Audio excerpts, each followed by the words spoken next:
د ډبل کوټې حوالې سره میټینګ وشو.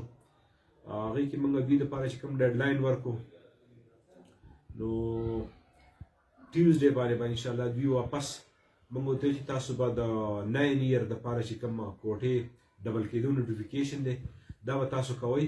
په شارټ ټایم کې ورته موږ بل میټینګ هم راوغوښتو. انشاءالله زموږ امید دی که هغې پورې دوی نوټیفیکیشن وکړو هغه کمیټۍ ته چې کوم د دوی پریزیډنټ دی پی ایم سی هغه به په خپله حاضرېږي. که هغه حاضر نه شو او نوټیفیکیشن یې ځان سره نه وړو نو بیا به موږ پریویلیج موشن چې کومه دی هغه به جمع کوو. الحمدلله زموږ د قبایلو او زموږ د نور چې زموږ کمیټۍ کې څومره ایم این ایز دي ټول په یو پیج باندې د ټولو دا غوښتنه ده چې د قبایلو دپاره کوم د ډبل کوټې اعلان شوی دی هغه د فاټا سټوډنټ ته ورکړلی شي. زموږ د سټوډنټس یونین چې کوم مشران دي عدنان شینواري صاحب او زموږ نور چې کوم ملګري راغلي دي دوی سره ټولو سره تشویش وو.